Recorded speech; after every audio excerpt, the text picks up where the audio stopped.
Today, my brother and I interviewed Tricia Barker, who was one of the first folks we interviewed for our channel. If you haven't watched the video, please give it a watch. You can like and comment or subscribe if you feel called to. Tricia wrote a book called Angels in the OR, and we talked about it today on the podcast. When she was in college, she was living as a student in Texas and died after a serious car accident, and she had a spinal fusion surgery. And she really talked with us today about what happened to her after the NDE and after the car accident. So she shared a lot about what meaning and purpose is in her life. She talked about some other traumas that have occurred to her and her relationship to the divine and to God and the angels in navigating traumas just as a human. And she also shared some other insights that she learned about how to heal yourself, the power of thoughts, the power of meditation, and her daily practice, what that looks like. So if you're interested, please watch and comment and like, and let us know what you think. Thanks. Well, welcome, Tricia. It's such a treat to have you on this podcast with us. Thank you for joining us. It was so great to get to film you and interview you at the IANS conference last year in Salt Lake City, and really, really loved hearing your story. And also, Elliot and I both have read your book, so we both have a lot of questions, but also just really appreciated the honesty, the vulnerability, and the depth that you were able to articulate in your book. And for anyone watching this, just an early plug to go check out Tricia Barker's book. It's Angels in the OR. Is that right? Right. Yeah.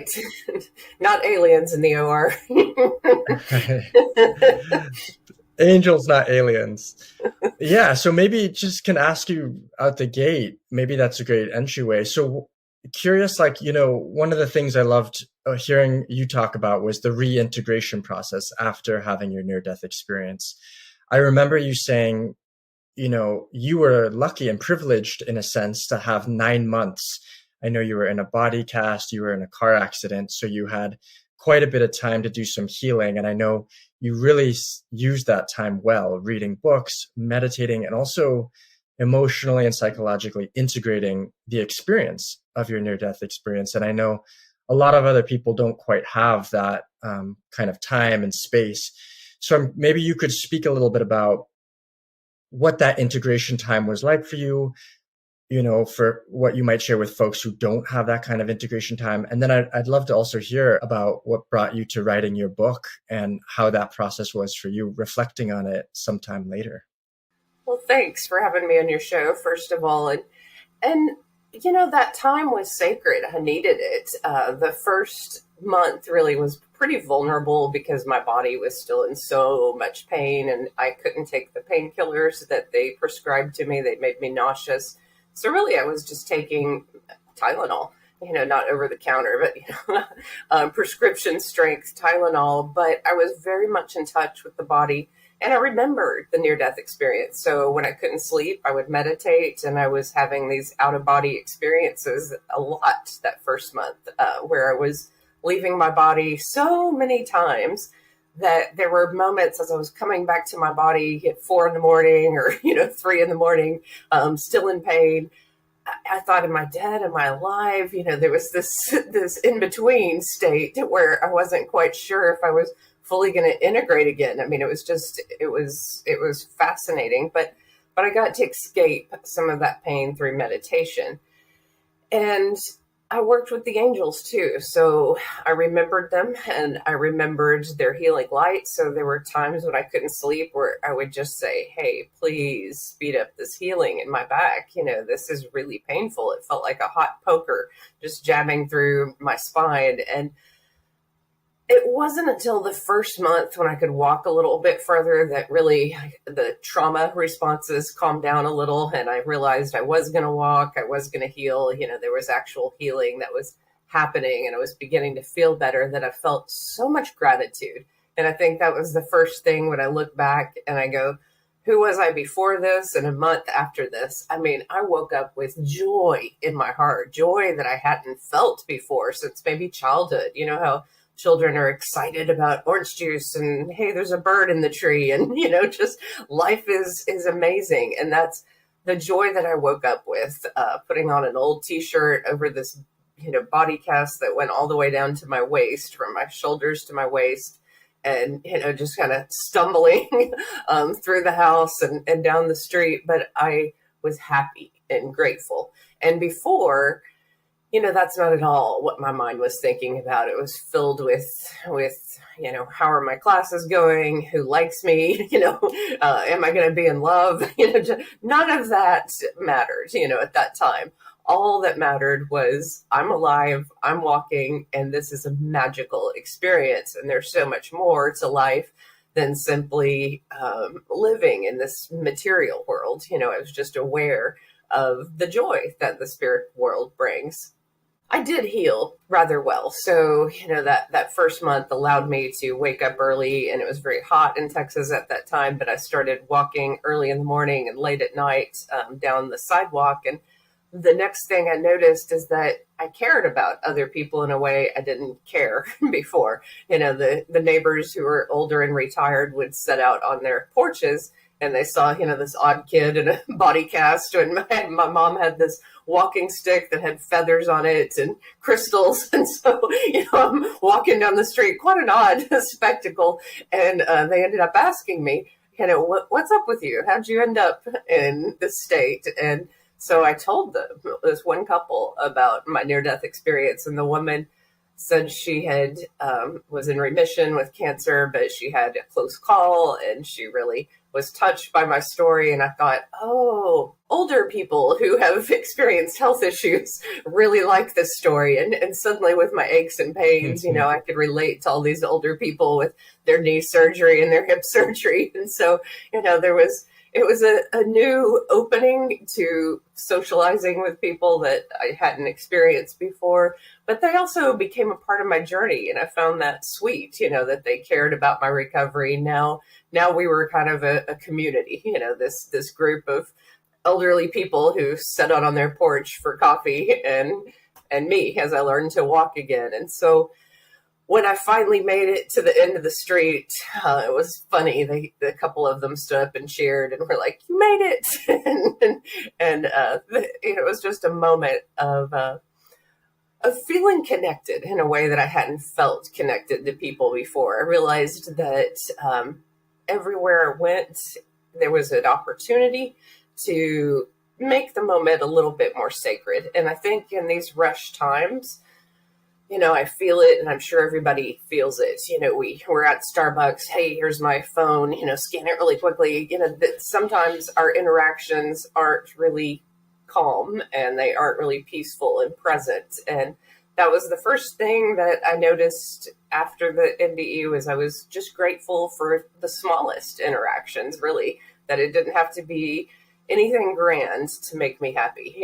A simple meal made me happy. A simple interaction made me happy. And that happiness was a big part of my life. Now, there was a lot to process as well, and the reading was important. So I felt like grateful for Raymond Moody and spiritual teachers. And this was the 90s. So, of course, Marianne Williamson and Wayne Dyer and, all the Hay House people, they filled up my library pretty quickly. But some of the people from native cultures who talked about lucid dreaming and out-of-body experiences and shamanism, that pulled my attention early as well. There was this desire to understand what this was and what it could be, how it could be used. And I had time, as you pointed out, that other people didn't. And that time was really a gift, because I could play with things. I could play with lucid dreaming.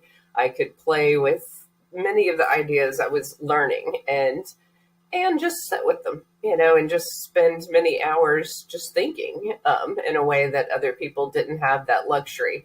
Didn't have Netflix then, so I didn't waste a lot of time, with television or entertainment. It was mainly books and meditation and physical exercise that I spent time on. of course, connecting with friends at some point, long phone conversations about, how their lives were going, but their lives sounded so hurried and, busy and full. And so again, I was just grateful that mine was pretty simple. It wasn't all easy. There were some moments of processing some things from the past that were still traumatic. And that's maybe one thing that a lot of people, I've talked with several other near-death experiencers, and a lot of them think, especially if they're younger, like I was, when you return to the body, everything isn't fine. You still have to process abuse and things that happen in your life. And there was some of that with me, just trying to make sense of, well, I'm still this physical being and I still experience this in my past. How am I going to integrate that emotionally? And I think the spiritual message was, well, healing can be faster, with spirituality, with this knowledge that there is a loving God who wants us to heal faster. We can all open to that and leave wounds behind a lot quicker, but it's not instant, like it's instant in the presence of God, but, it's still a process in the physical body. And there's a rewounding, if it's with family members, and there's still grief and things to mourn. And it's complicated. So it's not just this black and white experience where, oh, you're healed and you're all light. And thank you for understanding the vulnerability of my book. I get a lot of criticism from people, and it seems like, to me, it seems kind of painful. It's like, if you dare to say, hey, this journey is a little harder than it seems. And I'm definitely not perfect. I've struggled. Healing is a process. To be attacked for struggling seems like kind of tough, but that is something that happens a lot, is people attack you for still being in the process of healing. Tricia, I would love to ask you a question about healing. So you were saying that God or the divine wants us all to heal. And so I'm curious about, what do you think the things are? What did you learn that help people to heal more quickly? And what are some of the things that maybe keep us from healing quickly or become obstacles for us?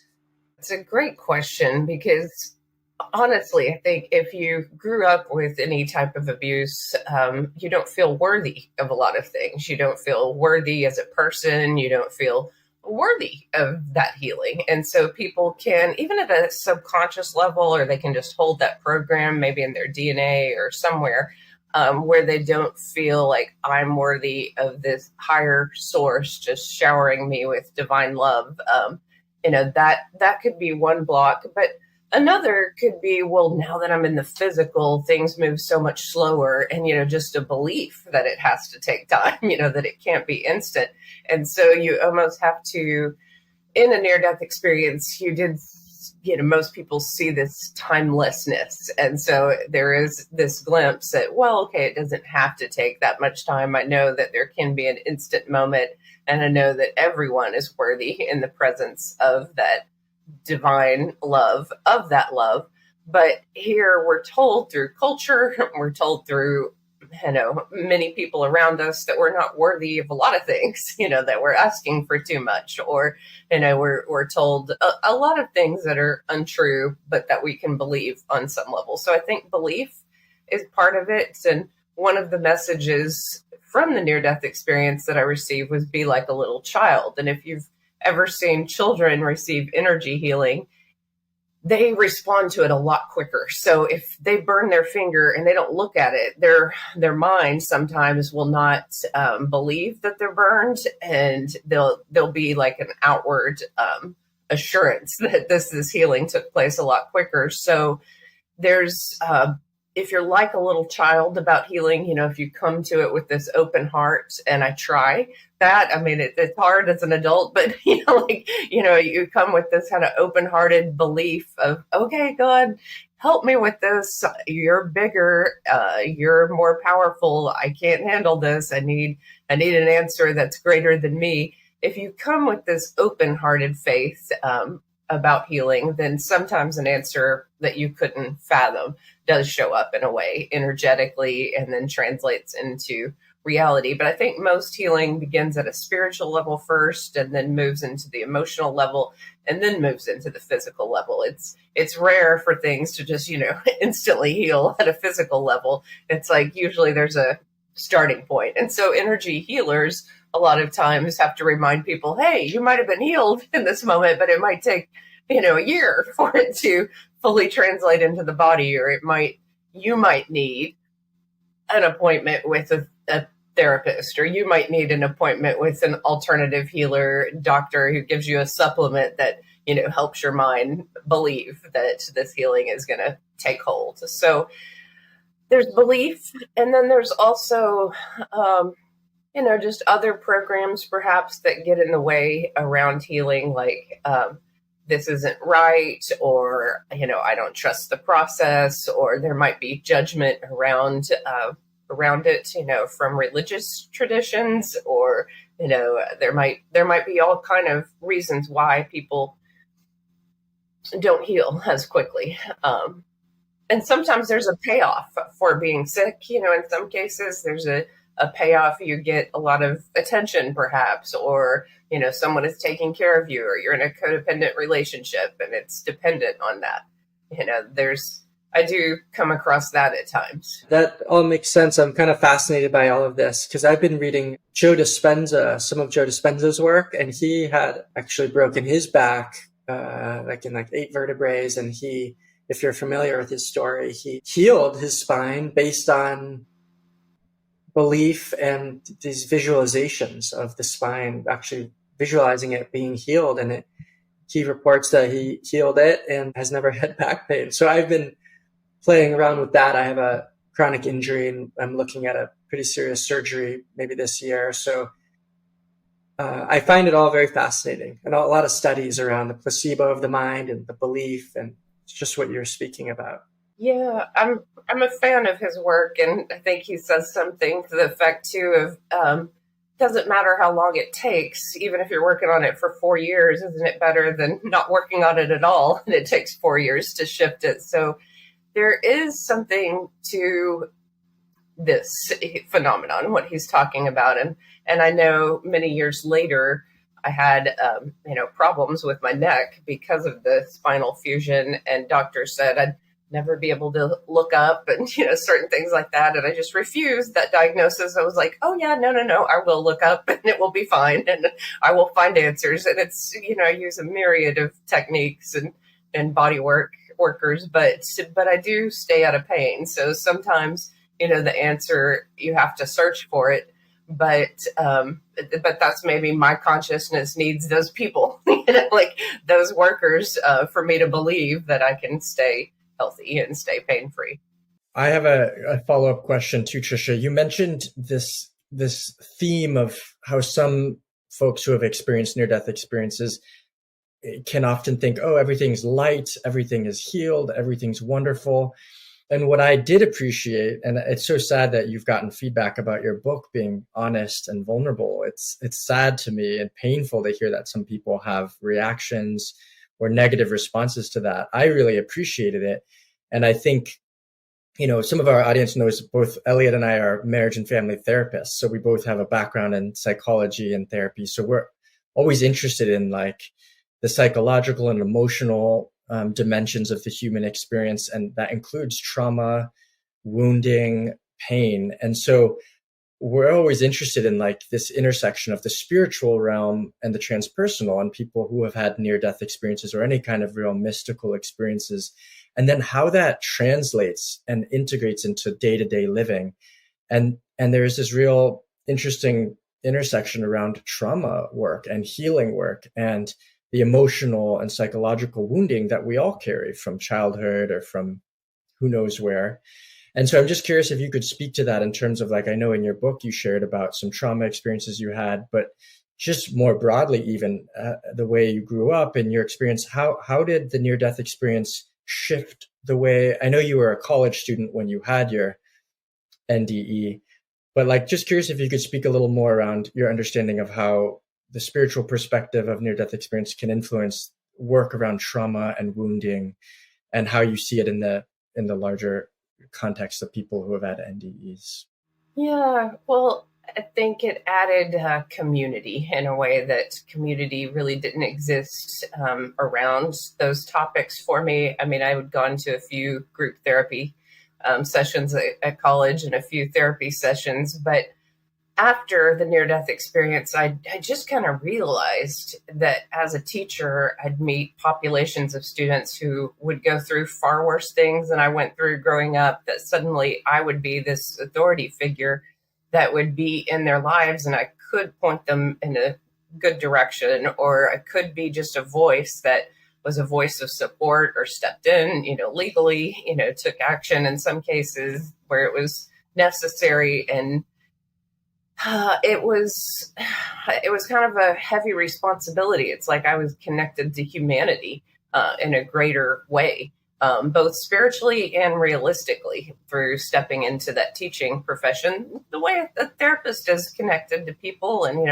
holds their lives in that moment and has legal responsibilities and, like all of that, that there was a responsibility that came with it, but there was also always that spiritual knowing that I would always, my soul would be connected to those students, that I'd be wishing them well on this journey, that, I'd be sending the light to them, that I would always hope that they grew from that moment, and that, my soul was a part of their soul, and that there was a sense of oneness that was being created through simply knowing them, through simply having those classroom experiences together, and bearing witness to some of their trauma through their writing or through the moments where they told me about it. And it just changed the whole feeling around it. I thought, we are evolving as humanity, and we do need challenges in order to grow, but my hope is that these challenges become different over time, that these challenges,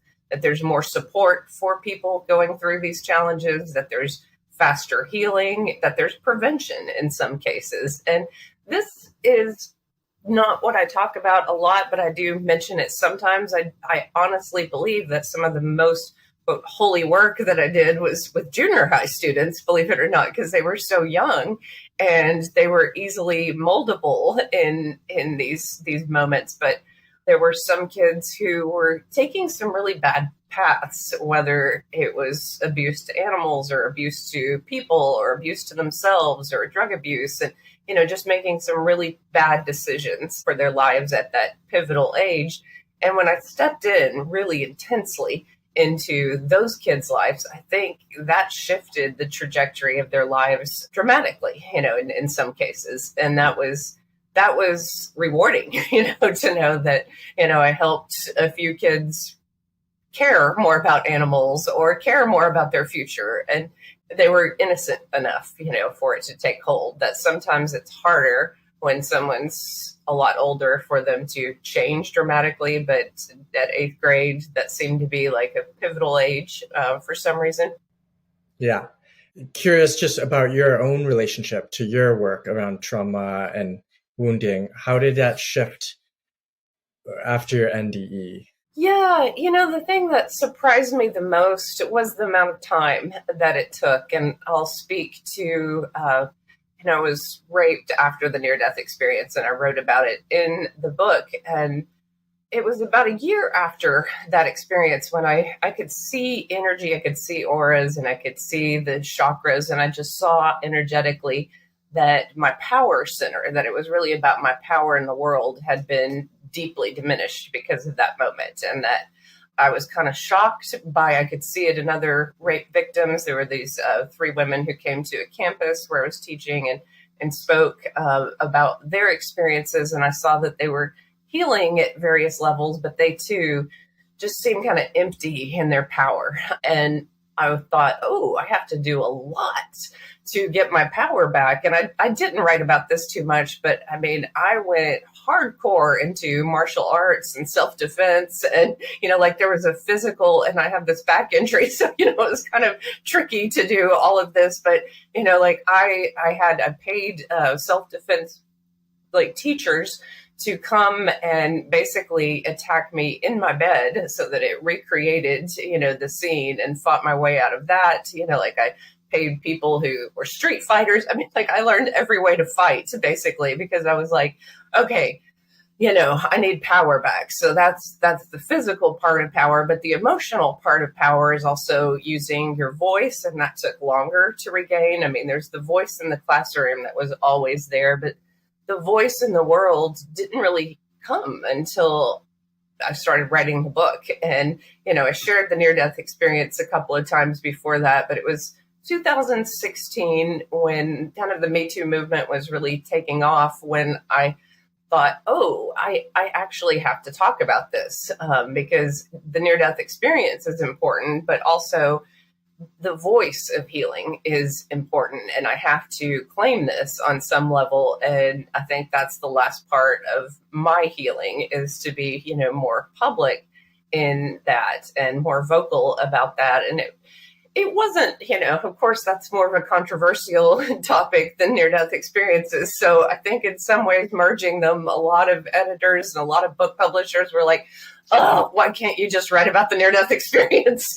Like it would be so much easier. Why do you have to have this bullshit? Sorry. But, that was their honest reaction. And some were actually angry. They were like, you're a good writer, and this is a good, depiction of the near-death experience. Why? And I was like, well, it's my life. Like I have to write about it. And they didn't want, those two stories to merge. And I thought, well, even if I have to self-publish it, I'm writing my story. And, eventually I found someone who agreed to publish it. But it was fascinating to me how much resistance there was around combining the two stories. But I thought that it was important because it was the final piece of my own healing. And I remember when my editor said, look, there are some women who will never get on Twitter, who will never speak, and men, there are some people who will never,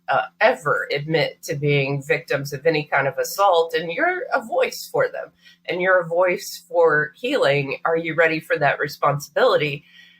And I fainted. Like I was on the phone with him and I was just like on the ground.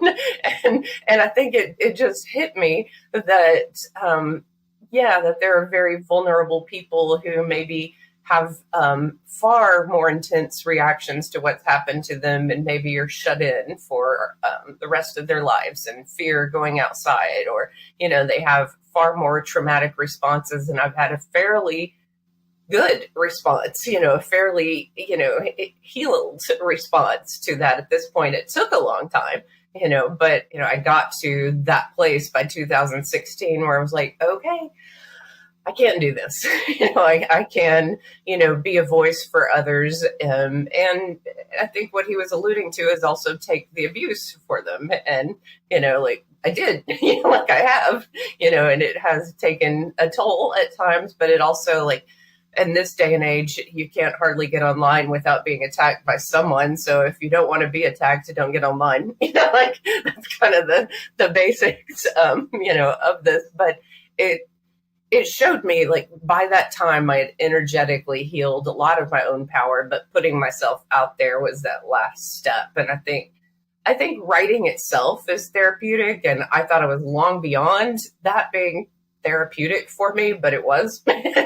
And so there's a lot of things that we think we're beyond, but I certainly wasn't beyond that.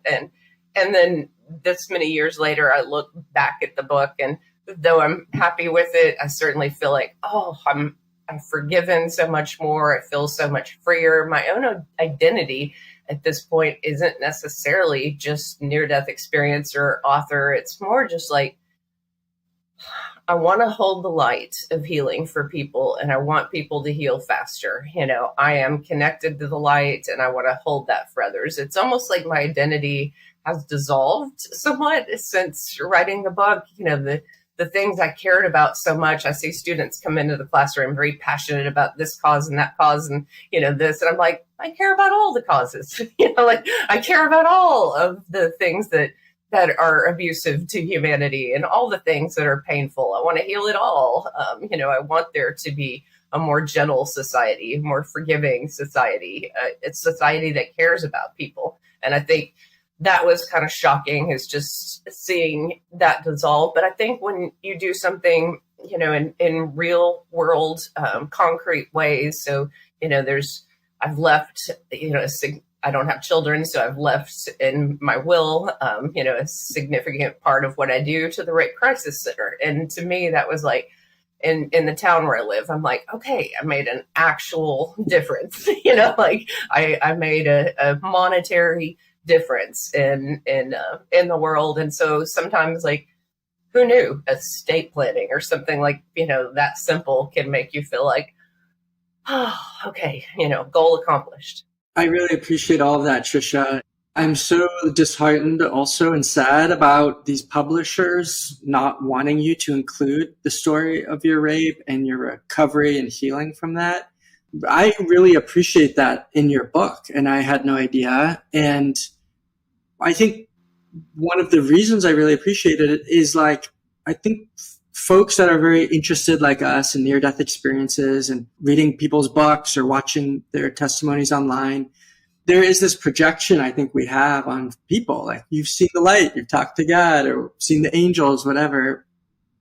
They must be really special and you must have it all figured out. And so it's such a stark contrast in the nature of duality and the human body and the different realms or what have you, because firstly, your healing journey and experience, but even that, like, when I was reading your book, you healed and went through all this in your journey. And then, the fact that happened to you, it was so heartbreaking. And as well as I've heard of other accounts of women being raped or assault or trauma, but I think you had already done so much growing and healing and was so attuned on that emotional, spiritual level. So how PTSD showed up for you later on, and that's, I think, how trauma works. We think we're okay for a while. We have our defense mechanisms kick in or dissociations, but then later when we're kind of safe, all this stuff kind of bubbles up. And how you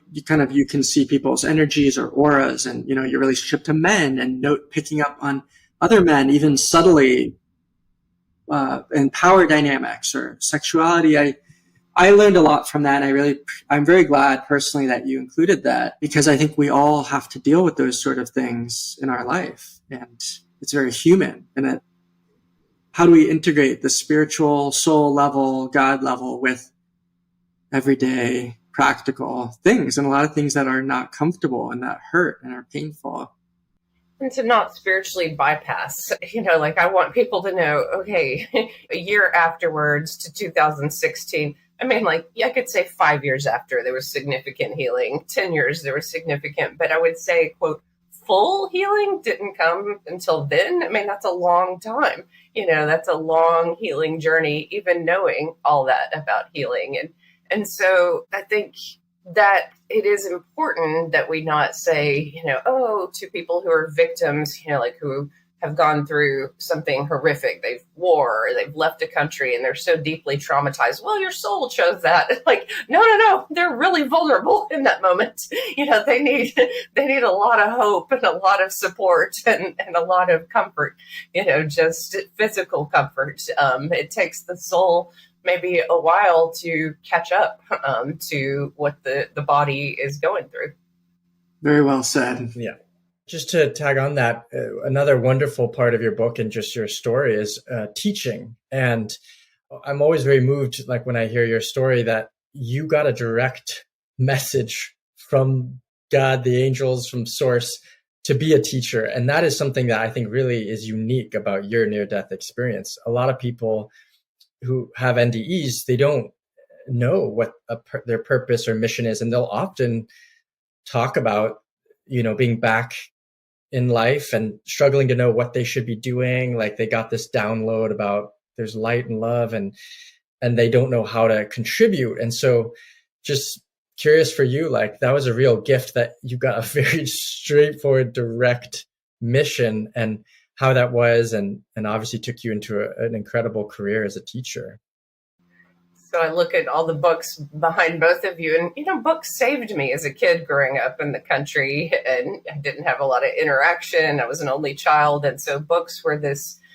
They were also a way fiction taught me empathy. So living out in the country, I'm sure you can imagine, in East Texas, when I could understand the perspective of a child during the Holocaust, like The Painted Bird by Jerry Kandinsky or Ralph Ellison's Invisible Man, when I could jump into these books that showed me the lives of people going through really difficult things in other time periods and other parts of the world, the country, then suddenly I was one with their experiences for those hours I was reading it. And I just naturally didn't have the bias that a lot of people in East Texas had about other cultures and other people, because I was so well read. I was just deeply well read by the time I was in junior high. Just, like, books were a great love. And so I've always felt passionate talking about the subject.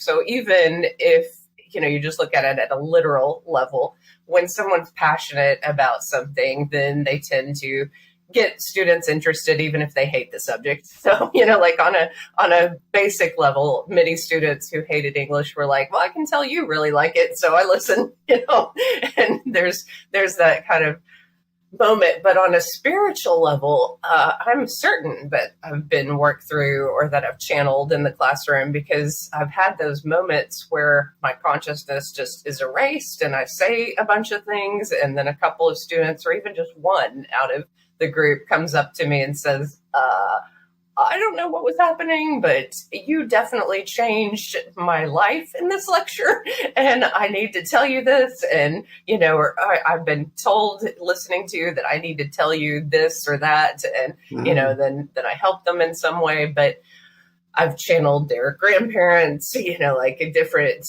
people have come through with specific messages to give to students at other times. And even this semester already, there was one student who I think needed a message, and it came through in a lecture, and he was like, "You're unusual. I don't listen to lectures quite like this." And he said, "But I had some really deep thoughts while you were talking today about literature." So I think literature allows people to riff on themes in society and interpersonal themes and growth, and emotional growth and society's impact on us. And so I think students wake up sometimes, and when I'm lucky and when they're lucky, to a message that is just right for their soul and helps them on their journey. So there's a lot of reasons probably why teaching worked. But one thing I tell students too, instead of blaming your parents, especially if you have divorced parents, like take all of the negative things they've said about each other out of your head, and you just think about what you like about them. And do you embody their best traits? And my mom was a reader and loves reading. And, it's just like, that's something that's very much her. My dad is an entertainer and a jokester. And, he's passed now, but I sometimes talk about him as if he's in the present because I talk to him. But he was like very funny and very personable. And I thought, well, yeah, I took the best of their traits. I took the ability to talk about things from my dad and the kind of more introverted love of literature from my mom. And so that's maybe what students get from thinking about the positive instead of the negative when they think about parents. Tricia, you had mentioned earlier and in your book that this piece around nature for kids and how that's healing in your own life and for students. Will you talk a little bit more about that around the climate work or all the ways that you incorporate nature with your students? Yeah, so from the simple moments of simply meditating outside or studying poetry outside, I mean, Walt Whitman pairs so well with nature. I think students remember those lectures more when they're outdoors. We have outdoor classrooms at the college where I teach, so on nice days, I think it's just a relief to be outside, to simply see the horizon and to not be on a computer, because that's just, it adds to anxiety, I think, to be on the phone and computer too much and not take a break in nature. So I've always taken students to nature literally, but this is the first semester at the community college where I teach, where I'm taking it a step further and really asking them what they fear about the future and how they can make a difference, or what kind of world they want to see. Because part of seeing the world differently is envisioning it first through writing and talking about it, looking at what other countries are doing, looking at what people are doing in other cities. And we're lucky in the city where I live. We have a river that runs through most of the city where we can bike largely to work, or, bike along the river and then, walk or commute in different ways. So I think just opening up that idea for students to feel empowered. And I know that in numbers, they make a difference. So I've seen students write to city planners or city officials or college officials, and things change when there's a lot of letters from one class. So I know that numbers make a difference, and you can feel disempowered when you're alone, but you can feel empowered in a group of 25, 50, 120. And that's wonderful. But it's not only, this personal responsibility on their shoulders, but it's believing in their own creativity and their own ability to handle the future in beautiful ways, in positive ways. And there isn't enough discussion about that. I think there's a lot of discussion and debate around things that shouldn't be debated. We should just talk about, hey, how do we create a more beautiful future where we are more in balance with nature? Beautiful. Yeah. So another question that I have, Tricia, is just curious your thoughts on the near-death experience phenomenon at large. Obviously, there's more and more people who have had NDEs because of the advance of medical technology. And so more people can be brought back to life after some form of clinical death. You also have, since Raymond Moody, more people know about it. People are writing, speaking on videos and films. Just kind of curious your take on the space at large around near-death experiences and what you think is happening collectively with that. Yeah, I think it's wonderful. And I knew that they would happen more frequently as technology improved and medicine improved.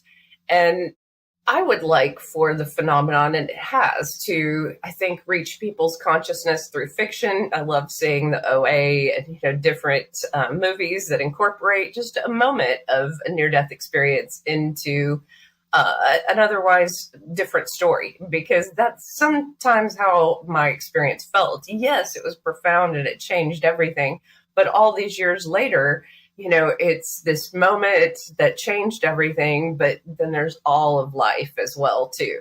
And, there's the experience of being human, and there's this desire in me now to really love life and teach others how to love life, because sometimes listeners, and maybe you've heard some of this, say, I can't wait to be on that other side where everything's fine. And I'm like, no, I think it's really important that we make this a lot better, that we use that information from that other side to bring more healing here, to make this world more hospitable for the future, to make this world more loving and more sensitive, a better place for empaths, for sensitive people, that we just finally grasp that, hey, we all are intuitive on some level. Maybe this consciousness that people keep talking about will finally sink into culture, and people will realize there's always some level of telepathy going on. I'm sure as brothers that are close, you've experienced some of those moments where you think the same thought, or, like in any close relationship, friendship, marriage, family, there's just those unexplainable connections where language isn't needed. And so at some point, maybe we'll accept, this connection to one another, and realize that when we take care of our human family, we feel better, and there'll be a more loving world. I mean, I think it might take a long time, and sometimes for us to get there, but I still want to see progress. And the work of the world is muddy and hard. It's not like a concept that just, filters down and then everything's better. That's, when I was told to teach, this is, my life. It took my lifetime to see some shifts that are just beginning to shift, I think, in like the younger millennials and Zers. I'm seeing a real openness to meditation and to spirituality that is filtering through them in kind of mass ways. And so, I think people forget that in this, they get upset by it, but it's okay. The work of the world takes time. The work of the world is slowed down, but it doesn't mean you shouldn't do it. And when people worry about purpose, every purpose is important, like every life is important. I think it's just that energy that you bring to it of, okay, this is important and God can work through me and what I'm doing. Yeah, I love how you talk about that, Tricia, like young people and just kind of the perspective that a spiritual perspective, near-death experiences can bring people a broader, more spiritual perspective. And I'm also curious, and we are on this channel, is like, I studied comparative religion in undergrad. I did a master's in philosophy and religion, but I'm also aware that in this modern world, people are leaving religion, traditional religions. And so I'm always wondering what's happening on a collective level. And there's this term being used around, which is like the meaning crisis. People are having a crisis of meaning because when people leave religious institutions, they can easily go into nihilism or existentialism. They can get radicalized and become fundamental about politics or about anything else just because they're looking for a sense of meaning. So I'm interested, there is this growing group of folks who identify as spiritual but not religious. But I am personally hopeful that near-death experiences can be almost an evidence-based form of spirituality where we can take the best from the religious institutions, but not get stuck in the dogma. And I've heard you kind of share about that as well. Yeah, that's my hope as well, that hopefully there's healing in hearing near-death experiences and knowing that there's nothing to fear in that dying process. And I do have people who make appointments with me from Europe, and they grew up, in agnostic homes or atheist homes, and they are almost embarrassed that they're interested in spirituality. So, maybe they're ahead of us in leaving religion in the States. Europe has kind of left en masse, and so what you're finding is like one generation going, but I had an experience with a ghost, and I want to believe, in this experience I had in the woods and meditation, and so there's an interest in spirituality, I think, in people who are raised in agnostic and atheist homes sometimes, and they feel like they feel comfortable talking about it with near-death experiencers. So I think that's fascinating. But yeah, I hope that there is a greater peace and a greater comfort that all people feel, whether they're religious or whether they're not, that that dying is a beautiful process and that we do not, quote, die.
Our souls are eternal, that we do go on, and it's hard to grasp while in the physical form, but when you experience it, it's pure bliss, and it's something that you can understand once you leave the body, because there's always going to be attachment to the body when you're in it, but as soon as you leave it and understand that your consciousness continues, it's really quite fun.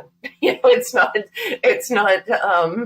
dark, it's not scary, and I think I've sat through some funerals in the Christian religion where I've heard people literally say, oh, well, death is scary and dark. And if it wasn't for our faith in Jesus, then we would have no hope. And I want to go, oh, wait, it's not scary. It's full of light. It's wonderful.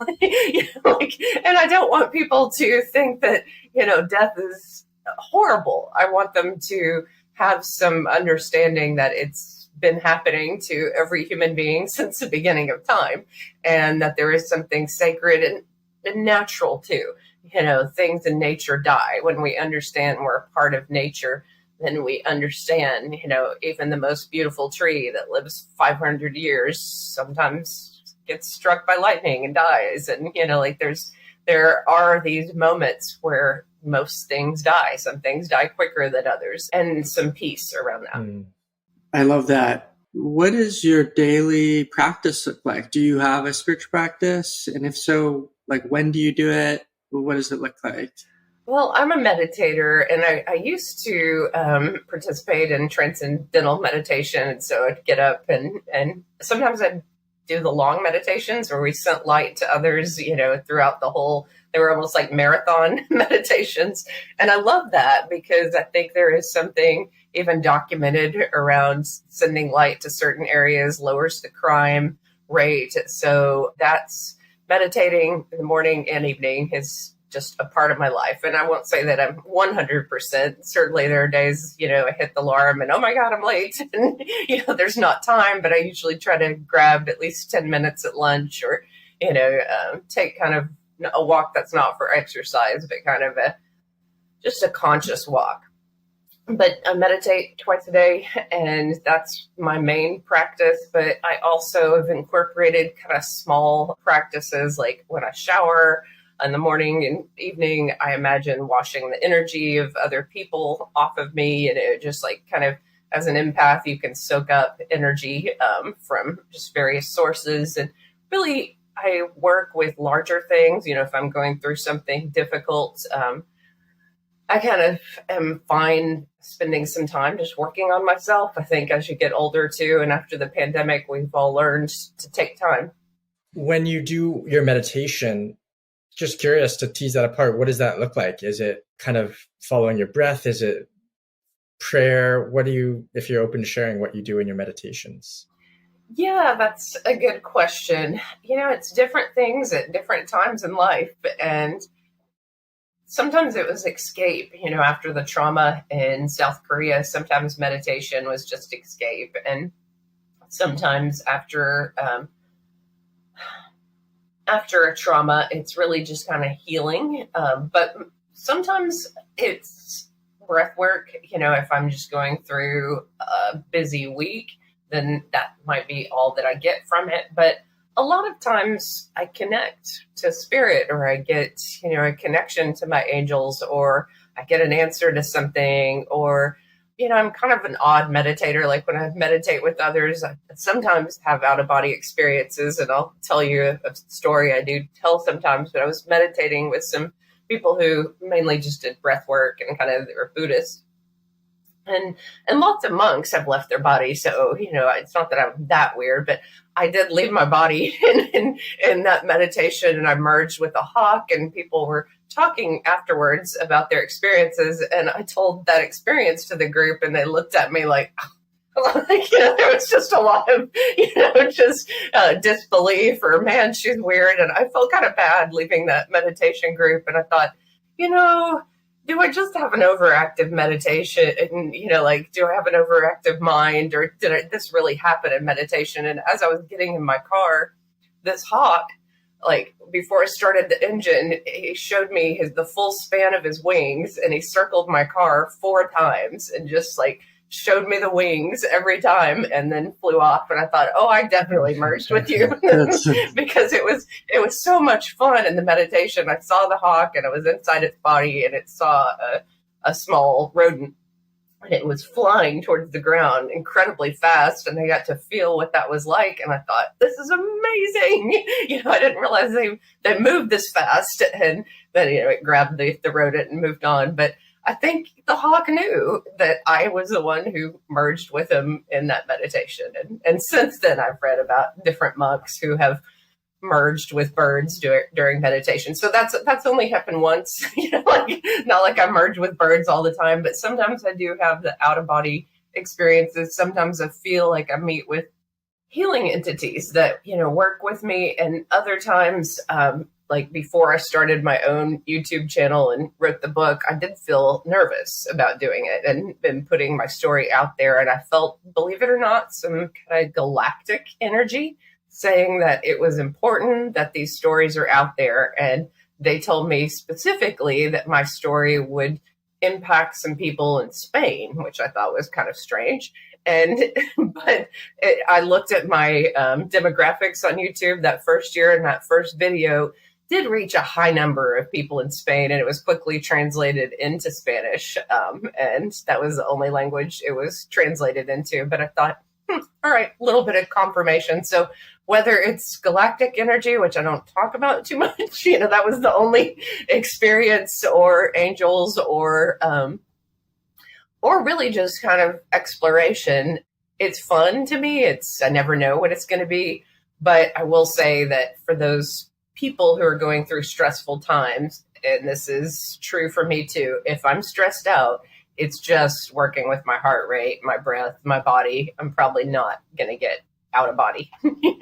Yeah. I find that so amazing when things get confirmed outside objectively is like so nourishing of our trust and faith. I feel like the last question I have for you really is, do you have any advice for whomever might be watching this or listening to this, any advice to them? And then the second piece is, I loved from your NDE, you were shown, right, fear and love as like the two dominant forces. So the second part of my question is, how do you recommend people to work with fear? Or do you just notice it and kind of do things that nourish the love? Yeah, so the fear versus love, it's almost like even depression has some level of anxiety or fear with it, that my life doesn't have meaning, or, I'm going to stay this way forever. And I think it's offering the self-love to yourself and believing that you're worthy of it. That's the beginning. And it's not giving up. So when people do contact me because they know, about my story, I'd say, wow, just look at yourself like a project if you have to, and you're worth everything that you can do. You're worth therapy. You're worth trying medication. You're worth trying supplements. You're worth, taking a trip to a holy space. Like, you're worth all of it. Like, your life is your life, and, no one's coming to save you but you. So yes, but you can ask for the angels to help you with everything that you do, to work through your therapist, to work through your medication, to work through your supplements, that can be how you make it, more holy for yourself, is make it a ritual for you. And eventually, with enough dedication to all these things, to working out, you will shift that consciousness. And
sometimes it's simple, though. Sometimes it's just not that complicated. Like, sometimes letting go of fear is just stepping into it and faking it until you make it too. Like, there is this, I see students very fearful about presenting in class, but as soon as they present, then they're much better about it. They get affirmation from their fellow students. So a lot of times it's just stepping into situations that we're not comfortable in and getting over the fear. So sometimes we have to push ourselves and long-term goals. I think that's one thing that education adds to people's lives is they're working on a long-term goal. So if you're not in school, work every day towards something that's going to add to your happiness down the road, because it will catch up with you eventually and you will feel more self-confidence for putting that effort into the long haul of your life. But it's a different journey for everyone too. So just because one person's healer is great, you have to trust that, you will intuitively figure out what's right for you and really trust yourself in that process.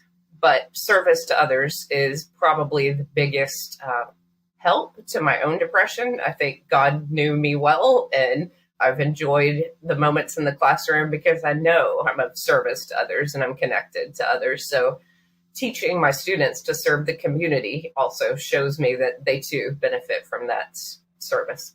So love that, Tricia, the emphasis on service and what you've done in the world since your NDE, teaching, mentoring, because obviously it's similar to therapy. You're obviously teaching, but you can become a mentor, a model. You can shift people's lives dramatically. So really love that kind of core essence of your NDE and what you've taken from it around helping bring more love into the world, whether it's the planet, animals, people, just being kind, loving, and bringing healing to the world at large. Well, thank you so much, Tricia, and really appreciate, that you were one of the first people we interviewed for the film piece, one of our first podcast guests, and it really was a joy. I loved your book. I'm not just saying that. I think it was the way you wrote and your experiences. And I told my brother, being two people that enjoy reading people's NDE stories in particular, there are so many amazing stories. They're all beautiful, but how one writes about them and the journey they take you on, I really did appreciate your voice and your writing. So thanks for all the good work you're doing in the world. Thank you. Thank you guys for the good work you're doing. You're really putting out amazing videos, just beautiful. So I look forward to this. Yeah. Thank you, Tricia. Okay. Take care. And thanks for joining us.